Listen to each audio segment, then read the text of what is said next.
A palavra do Senhor aqui, vamos falar hoje a respeito de o que é um amor verdadeiro, um amor genuíno. Amém. João capítulo 3, verso 16. Amém, Jesus. Diz assim: porque Deus amou o mundo de tal maneira que deu o seu Filho unigênito, para que todo aquele que nele crê não pereça, mas tenha o quê? Vida eterna. A vida eterna. Pois Deus enviou o seu Filho ao mundo, não para condenar o mundo, mas para que esse fosse salvo por meio dele. Quem nele crê não é condenado, mas quem não crê já está condenado, porque não crê no nome do Filho unigênito de Deus. Nem poder se assentar só. Amém, glória a Deus. Eu não vou me demorar muito. Existe uma coisa que sempre inquieta a gente, é quando a gente fala a respeito desse amor de Deus. Porque quando se fala de amor, é inquestionável que talvez a maior demonstração de amor que possa ter é de uma mãe pelo filho. A gente não consegue entender como é que uma mãe ama tanto o filho, né? A tal ponto que ela tem aquela ideia, não, afinal de contas ela gera aquela criança, aquele ser no seu corpo, então ela passa por todo um processo, e na hora do nascimento ela passa pelo processo da morte, porque naquela hora tanto a criança pode vir a falecer, como a mãe pode vir a falecer. Então ali é uma doação de vida, vida que se encontra, vida que se transforma, vida que passa de fato a existir. E quando a gente lê aqui João 3,16, o que a gente percebe? A gente percebe a demonstração de um pai. Aqui está dizendo do amor de um pai pelo seu filho. E o texto diz assim que Deus, Ele amou o mundo. Amém, Jesus. Então a gente vê que o amor que Deus tinha pelo mundo, nesse momento, se tornou ainda maior do que o amor que Ele tinha pelo Filho. Porque para Deus amar o mundo, Ele precisou utilizar de alguma coisa, usar de um método, usar de um sistema. E se você prestar atenção, olha o que esse Deus que nós servimos, Ele faz. Ele diz assim: Deus amou o mundo. Para quê? E enviou o seu Filho. Para quê? Para que todo aquele que nele cresce não perecesse, mas tivesse o quê? Vida A vida eterna. eterna. Pois Deus enviou o seu Filho. Aleluia, Jesus. Pessoal, Deus ele dá uma missão para o seu filho. Diz assim: filho, eu quero que você cumpra uma missão. Qual era a missão do Filho de Deus? Salvar o mundo. Sabe aquela frase? Missão dada, missão cumprida. Como que você vai cumprir essa missão? É você. O que você tem que fazer? Tem que resgatar. Como que você vai resgatar? Você vai ter que resgatar.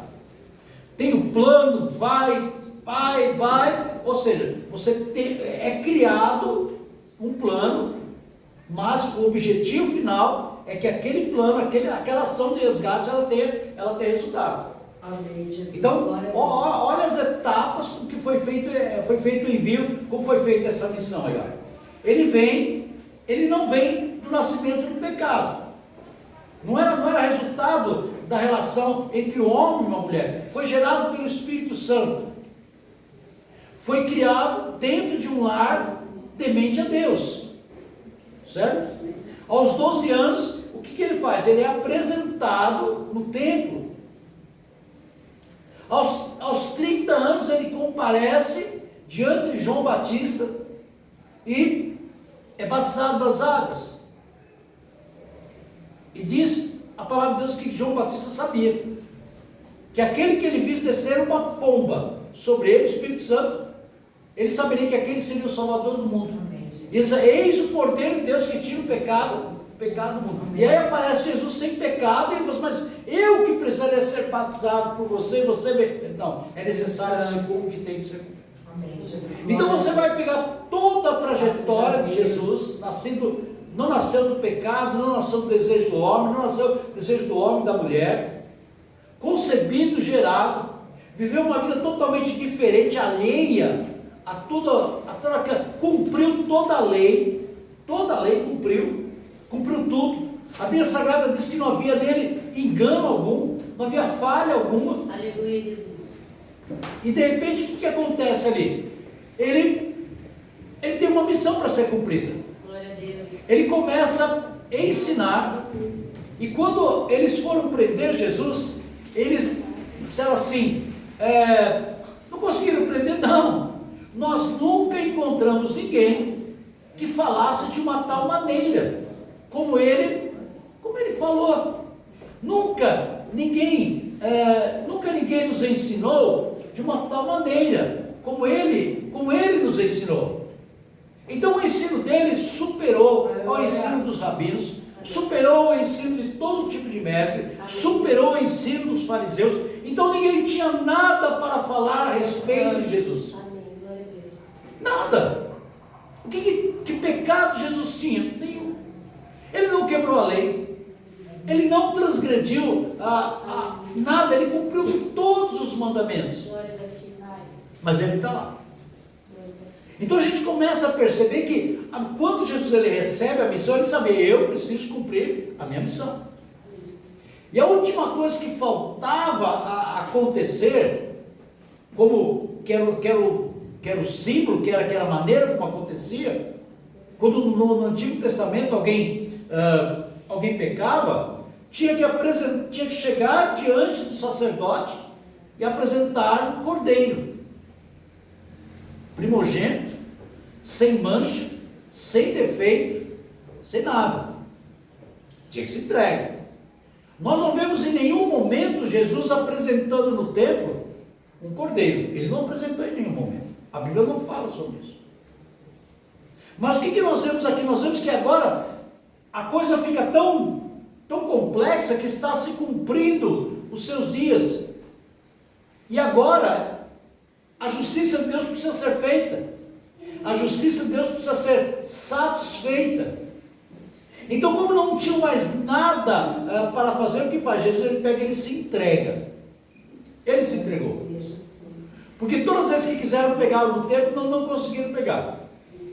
E se Jesus não quisesse ser pego naquela noite, ele não teria feito algo que ele fazia de costume, porque é onde que Judas iria encontrar Jesus naquele dia. Não ia encontrar Jesus em nenhum lugar, ele poderia se esconder em qualquer lugar, mas ele não quis se esconder. Quando ele foi preso, ele não resistiu. Quando questionaram a respeito dele, ele não questionou nada. Quando Pilatos disse assim, olha, eu poderia te soltar, porque eu não vejo em você culpa alguma. As questões que tem contra você são questões tolas, não é questão de morte, isso é questão de religião, eu não vou preocupar com a religião. Ele falou assim, olha, se eu fosse desse mundo, os meus súditos lutariam comigo. Opa, então você tem um reino, Então nós vemos que o que acontece ali na cruz do Calvário é algo tão forte, é algo tão tremendo, que se eu e você prestasse bem atenção naquilo que estava acontecendo, nós mudaríamos a nossa vida por completo. Glória a Deus, aleluia. Porque o que acontece? Se no dia da Páscoa era entregue um cordeiro pelos pecados da nação, agora Jesus ele se oferece como pecado. Então quando Jesus está ali na cruz do Calvário, Jesus ele fala algo que é muito forte, assim, Aleluia. Deus meu, porque me desamparaste. A Bíblia Sagrada diz que por 3 horas houve trevas sobre a face da terra. E a gente vê a agonia de Jesus ali. E por que vê a trevas? Porque naquele momento em que Jesus está morrendo, o que ele está morrendo? Ele está o quê? Ele está chamando para si toda a questão do pecado da humanidade. Ele está morrendo pelos nossos pecados. Eu estou fazendo o sacrifício. Agora preste bem atenção numa coisa. Como que Deus ele poderia suportar aquele pecado? Porque Deus não estava virando as costas para o seu filho. Deus estava o quê? Virando as costas para o pecado. Aleluia. Porque um dos atributos de Deus é a questão da santidade. A santidade é algo que você, quando olha para Deus, você não consegue suportar a presença de Deus. Quando Adão e Eva pecaram lá no Jardim do Éden, quantos pecados eles cometeram? Apenas um. E apenas aquele pecado já foi suficiente para que ele já não estivesse mais na presença de Deus. Mas Deus agiu com fúria e com severidade ali? Não. Veio o filho de Adão e Eva, comete um pecado maior ainda, pecado de morte. Deus fechou os seus olhos para Caim? Também não. Ainda colocou um sangue de proteção nele. Mas quando o pecado daquele povo cresceu de uma tal maneira que ele não pôde suportar mais, o que aconteceu ali? Ele manda o dilúvio. Mas antes de mandar o dilúvio, o que ele manda? Ele manda uma solução. Olha, não é entra na arca, vamos colocar a casa em ordem. Aqueles que não tinham essa visão de fé, essa visão de Deus, tentando agradar e ser justo diante de Deus, pereceram. Começa tudo de novo. Veja que depois do dilúvio, o que acontece ali? Novamente as pessoas começaram a viver da mesma maneira. Mas o que Deus faz? Não, eu vou criar agora então uma outra alternativa. Eu vou criar aqui uma nação, vou separar um povo para mim, porque a nação que eu vou separar para mim será uma nação santa, uma nação eleita. E vai escolher quem? Escolhe Abraão. Todo esse processo de escolha, Abraão, de sacrifício, e vão para o Egito. Lá no Egito ficam de convidados, passaram a ser escravos. Da saída, da libertação, toda aquela emblemática lá no deserto, de culto, de tabernáculo, de oferecer o cordeiro, era dizendo assim: olha, eu tenho preparado para vocês algo novo lá na frente. Então, enquanto eu não preparar isso, eu vou ter misericórdia. Então, olha a misericórdia de Deus ali. O camarada nem acreditava naquilo que estava fazendo, mas estava fazendo. O que Deus queria? Que ele fosse lá e levasse pelo menos aquele sacrifício. Então, pelo menos tinha que levar o cordeirinho lá. Dependendo do pecado que fosse, era um sacrifício que levava. E Deus vai tendo paciência, e Deus vai tendo compaixão, e Deus vai tendo misericórdia, e Deus vai manter o seu povo. Manda para o cativeiro, mas mantém o seu povo. Aí quando chega Jesus chega de uma maneira totalmente diferente, sem pecado, sem uma vida pecaminosa, falando que é certo, falando que é correto. Aí quando chega na cruz do Calvário, ele tem que morrer. Porque a lei dizia que aonde há pecado, tem que ter o quê? Remissão pelo pecado. Então, uma vez que Jesus assume a culpa, a minha e a sua culpa, Jesus passa a ser o quê? Culpado. Naquele momento ele resolve ser o quê? Culpado. Ele assumiu toda a bronca. Assumiu todo. E agora Deus já não consegue mais olhar para o seu filho, porque no seu filho tem o quê? Tem o pecado. E aquele que transgredisse a lei tinha que morrer. Então, uma vez que Jesus transgrediu, uma vez que Jesus se fez pecado, ele tinha então que morrer. Morrer como homem. Porque ali estava morrendo o homem. Então você fala, mas Deus é terrível? Não. O que Deus ele faz ali é uma demonstração de amor tão grande. Por isso que o texto lá diz que Deus amou o mundo, mas ele não pôde amar o pecado que estava no seu filho. Por isso que Deus não pode amar o pecado que está em você. Sim, Pai, aleluia. Ele pode amar o filho, mas o pecado que está em mim e você, ele não ama. Glória a Deus, é verdade. Então como que ele olha? Ele vai olhar para aquele pecado, sendo o seu filho que está ali, e ele não vai cometer justiça. Se Deus não cometesse a justiça, Deus seria injusto. Então a única maneira que Deus tinha de manter a sua santidade e manter a sua justiça era permitir que o seu filho morresse na cruz do Calvário. Aleluia. Para e pensa nisso. O seu filho, filho de vocês, pecadores que são, até onde que vai a ira de vocês? Um dia? 2 dias? Uma semana? Um mês de castigo, daqui a pouco já liberou, já deixou para lá. E eles não melhoram. Eles não melhoram. Vão ficando cada vez o que mais pior. Mais sem vergonha. Mais sem temor. Por quê? Porque esse castigo não trouxe pena. Uma semana, um mês, aconteceu nada. O pai e a mãe daqui a pouco esquece. Só que Deus não se esquece. Ele diz o quê? A alma que pecar, essa vai o quê? Essa vai morrer. Então quando Jesus morre, olha só a coisa interessante. Quando Jesus ele morre, ele satisfaz toda a justiça de Deus. Porque a justiça de Deus precisava ser o quê? Ser satisfeita. E agora, Deus olha e fala assim: eu amei o mundo, enviei o meu filho com uma missão. Então a única forma que esse mundo vai ter direito ao prêmio é se o quê? Se eles o quê? Entenderem a missão. Então quando o homem ele não entende a missão, quando o homem ele não entende o propósito da missão, aquele homem ele passa a ser o quê? Ele mesmo acaba assumindo a responsabilidade da sua morte, porque o sacrifício já foi feito, a conta já foi paga. Então o que ele está dizendo? Eu estou abrindo mão da dívida, eu quero continuar devedor.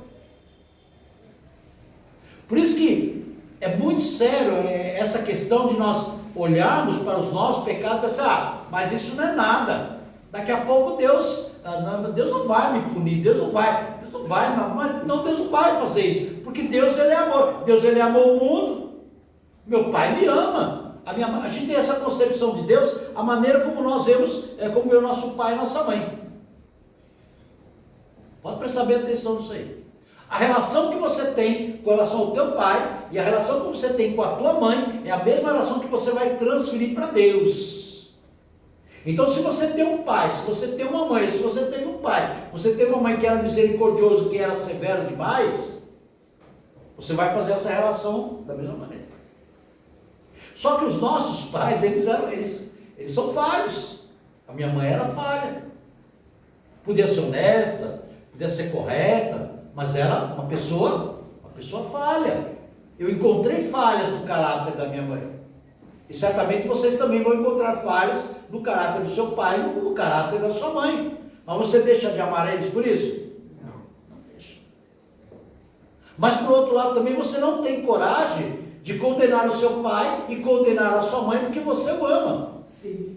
Só que Deus ele nos ama e ele tem a capacidade de nos condenar, não por causa do amor que nós temos por ele, mas pela falta de amor que nós temos para com ele. Porque nós somos condenados não por aquilo que nós temos de bom, nós somos condenados por aquilo que nos falta.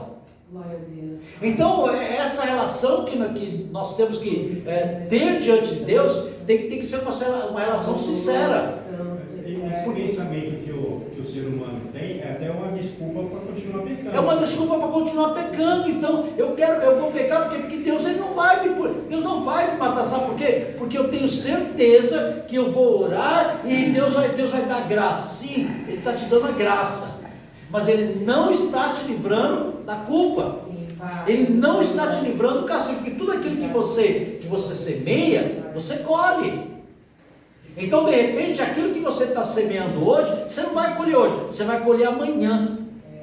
Na sua juventude, na sua idade adulta, você vai colher.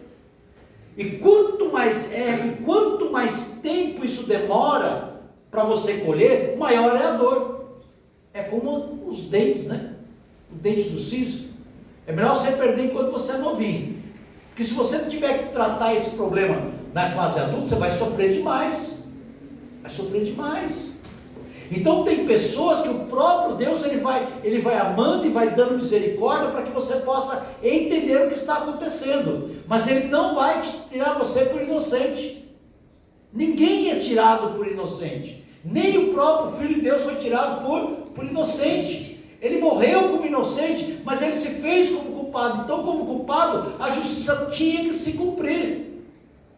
E as pessoas, elas estão perdendo essa noção de justiça, porque nós mesmos estamos desfazendo o conceito de justiça. Se a Bíblia Sagrada diz que todo aquele que pecar morreria, quem é você e quem sou eu para dizer que você não vai morrer? Você vai morrer. A alma que pecar, ela vai o quê? Ela vai morrer. Então, se você pecar, você vai morrer. Você já está morto. Você já assinou a sua sentença. E nós vamos nos enchendo com tanta misericórdia, com tanta graça, vamos assim dizer, que nós fazemos com que a graça e o sacrifício de Deus, eles sejam fraquejados, sem valor nenhum, sem valor algum. Então, para que eu e você possa viver uma vida plena, uma vida de santidade, tudo na nossa vida tem que ter um peso diferenciado. É como o apóstolo Paulo diz, aquele que quer correr no estádio, ele tem que correr segundo as regras do estádio. Não pode correr de uma maneira diferenciada. Tudo na vida tem uma regra. Então, quando nós quebramos algumas regras, nós não vamos chegar lá, não vamos chegar vitoriosos. A nossa vitória é uma falsa vitória. Então, como que eu e você podemos olhar meu irmão, olhar minha irmã, e sabemos que a vida que ele está levando, a vida que ele está vivendo, não é uma vida que vale a pena o sacrifício, porque ele está zombando daquele sacrifício. Não, amanhã eu começo, não tem amanhã para você, o amanhã é hoje. Você não tem certeza do amanhã, você não tem certeza nem para daqui a pouco. Você tem apenas esse momento. Obrigada. Então, nesse tempo que nós vivemos, nós vemos que é um tempo de rebeldia. O tempo todo a gente vê o espírito de rebeldia. E essa rebeldia, ela nos leva o quê? Ela nos leva a uma condenação. E é isso que nós temos que tomar cuidado. Se nós não estamos levando os nossos filhos a serem rebeldes. Por quê? Porque se eles estão sendo rebeldes, é porque eles estão encontrando uma maneira de resistir. E toda rebeldia, ela é punida. De repente, nós estamos permitindo que as nossas esposas sejam rebeldes. Então, toda rebeldia, ela será punida. Esposo sendo rebelde, também será punido. Membros da igreja sendo rebeldes, também serão o quê? Serão punidos. Toda rebeldia, ela é punida. E ela é desafiada. Então, todo sentimento que vai contrário à palavra de Deus, mostra a natureza pecaminosa que nós temos. Por exemplo, nós estamos falando de rebeldia, e ela vira e insiste em desenhar uma coisa que a mãe dela já falou assim, não faça isso. Tem 11 anos de idade, não é criança. Mas se morrer hoje, vai para o inferno. Por que vai para o inferno? Porque sabe que está fazendo errado. E por mais que você fale que está fazendo errado, insiste em fazer errado. Então eu fico contemplando aqui Júnior e Gisele vivendo uma vida de santidade, pregando, ganhando, e quando eles olhavam assim, a minha filha morreu e foi para o inferno. Por que foi para o inferno? Porque resistiu à voz de Deus. Pastor, é uma criança, não é mais, já deixou de ser. Consegue sentir isso? Você consegue sentir isso? Não terá misericórdia. Por quê? Porque eu insisto o tempo todo em dizer, em fazer, eu faço do meu jeito, eu faço da maneira como eu quero, eu desafio mesmo. Não é o pastor Cleonei que está falando. Consegue contemplar isso? Porque quando alguém chega no ponto de fazer o que quer que faz e desafia a olho nu, deixou de ter inocência, já é culpado e já é capaz de responder pelas suas próprias ações. Verdade. Nós somos assim. Sim. Nós temos esse comportamento. Deus grande. É verdade. Nós olhamos no passado, as igrejas que levaram o avivamento que trouxe para nós, as pessoas elas tinham temor e tremor Aleluia. de chegar diante do altar de Deus, da casa de Deus. Diante da casa, eles tinham temor de olhar para o seu filho, para a sua esposa, você, é porque a família é o bem mais precioso que a gente tem. De que adianta o homem ganhar o mundo inteiro e perder a sua própria alma? Aleluia. Que adianta, igreja? É verdade. Que adianta? Então, nós temos uma misericórdia que Deus não teve do seu filho. Então, se Deus não teve misericórdia do seu filho, Aleluia. que Ele tanto amou, Te amo, Jesus. até onde que vai a misericórdia dele para você? Deus grande. Até onde que você acha que você pode Nós, Pai. adentrar na presença de Deus e achar que Deus não está olhando para você? Bênção, Pai. Até que ponto? Aleluia. Até que ponto? Espírito Santo. Já parou para pensar nisso? Que Adão e Eva, por causa de um ato, Aleluia. eles saíram fora da presença de Deus. Santo. Verdade, Pai. Que por causa que eles falaram, pessoas falaram mal de Moisés, Deus ouviu, chama lá na frente, morreu ali. Espírito Santo de Deus. Por causa aquele casal, Ananias e Safira, Espírito que fizeram um acordo, lembram? Sim. Por quanto você vendeu? Vamos combinar que nós fizemos por tanto. Porque mentisse ao Espírito Santo, porque Sim, Pai. morreu na mesma hora. Isso te causa temor? Isso te causa tremor? Porque Deus ele vai usando de misericórdia, mas também há um momento que Deus ele usa de justiça. E quando ele começa a agir com justiça, quando Deus começa a colocar a justiça, meu querido, não sobra ninguém. É criança, é idoso. Porque quando isso cheira mal, como cheirou mal naquele dia de Sodoma e Gomorra, eu vou descer e vou saber se tudo aquilo que estão falando é verdade. Ele mandou os anjos, é isso mesmo, então fogo. Mas que mensagem é essa de um Deus de amor que manda fogo? Mas ele disse: eu esperei o tempo certo, eu esperei o momento, eu dei oportunidade, eu dei chance, mas quiseram?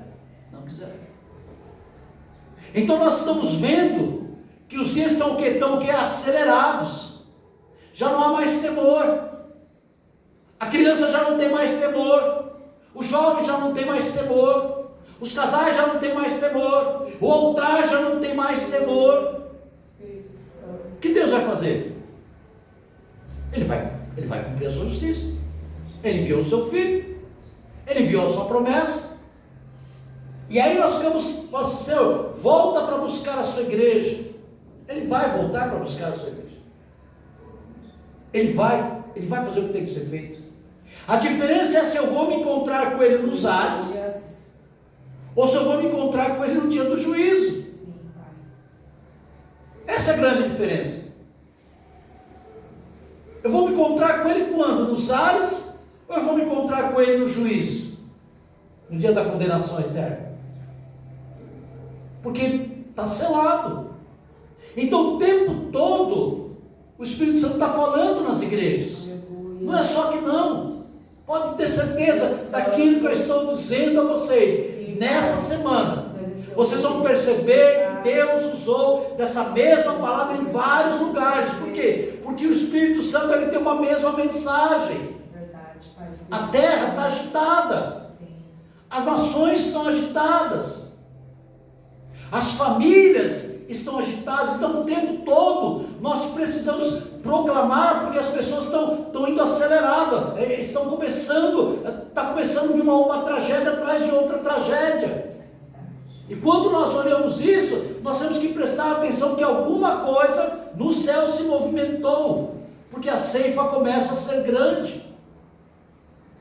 O ano ainda não terminou. E as notícias que vão vir daqui à frente, você vai olhar e assim, mas eu não tive coragem, eu não consegui, estava ou não estava, porque Deus escolhe os seus. E quando eu parei essa semana para pensar nesse assunto, quando eu fui impactado por esse assunto, eu falei assim: Senhor, é sério, porque Deus cumpriu a sua justiça, o seu ato de amor. O ato de amor para com o mundo foi entregar o seu filho para uma missão, e ele não falhou na missão. E ele disse assim: eu vou, mas eu vou voltar para buscar quem?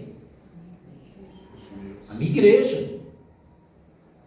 Ele falou assim: eu vou buscar a minha igreja. Lembra da parábola das 10 virgens? Todas elas tinham lâmpadas, não tinham? Sim. Tinha. E aquelas lamparinas, elas eram algo assim pequeno, que era possível colocar um pouco de azeite.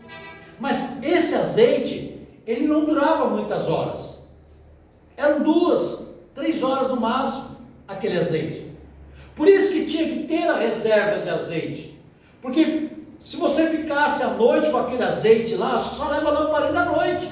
Então já sabia que o encontro com o noivo não ia ser ao meio-dia, ia ser de noite. É só você pensar um pouquinho. Estava programado, o encontro seria à noite. Isso aí, por isso que você precisava o quê? De lamparina à noite. E de repente aquela lamparina podia se demorar um pouquinho e acabar 2, 3 horas, você tinha que abastecer de novo. E a lamparina é feita do quê? A lamparina é feita de barro. Não é isso? O azeite é o quê? O azeite ele é extraído da oliveira. O azeite tem presente o quê? O Espírito Santo. Aleluia. O Espírito Santo ele fica onde? Aleluia. Dentro de nós. Santo. E ele tem que ser aquecido. Ele tem que ser renovado. Então, se você não renova também o teu entendimento, a tua busca, o que vai acontecer nesse momento aí? Verdade, Pai. Vai acabar. Sim, Pai. Daqui a 2, 3 horas, meu querido, vai acabar. Verdade. Então você veio aqui orando durante 2, 3 horas, meu querido. Daqui a pouco, se você não acordar de manhã e não colocar mais azeite na tua lamparina, não se encher mais a presença de Deus, sabe o que vai acontecer? Vai acabar. Verdade. Porque durante o dia você vai gastar, você vai ouvir, alguém vai falar uma coisa, vai contar uma piada, você vai passar agindo, os homens vão passar na rua, vão ver um negócio, as mulheres vão passar na rua, vão ver outra coisa, e vai chegar em casa aquela confusão toda, é marido, é filho, é não sei o que lá, e é faculdade, é trabalho, é um monte de coisa, você vai gastando o teu azeite. Sim, aleluia. Então o que você tem que fazer o tempo todo? Você tem que estar recarregando. Opa, percebeu? Opa, não, tem que colocar um pouco mais de azeite. Coloca azeite, muda a história, muda a conversa. Aleluia. Opa, eu escutei demais esse negócio aqui. Opa, está na hora de eu colocar um pouco de azeite, colocar um pouco de louvor, colocar um pouco de palavra de Deus, porque senão você vai gastar o teu azeite. E o que vai acontecer? Se não tem azeite, você fica na escuridão. E o crente, quando está na escuridão, ele não vê nada. Sim, Pai. O crente na escuridão, o que ele consegue? Não consegue ver nada. Ele nem consegue estar preparado para se encontrar com o noivo, porque ele está na escuridão. Então a gente se distrai muito fácil. A gente se distrai. É por causa do tempo, é por causa de uma doença, é porque eu tive uma semana cansada, é porque eu tive uma semana agitada. Você pode ter o que você quiser, mas você não pode abrir mão do teu azeite. Amém. Você não pode abrir mão do teu propósito, da missão que foi dada a você. E qual a missão que foi dada a você a partir do momento que você aceitou a missão de servir a Jesus? Falar a respeito de Jesus. Amém. Precisa de azeite, precisa de lâmpada. É isso. Mas pastor, como é que eu vou fazer isso? Eu não sei. Missão dada é missão que tem que ser cumprida. Amém. E pronto. Aleluia.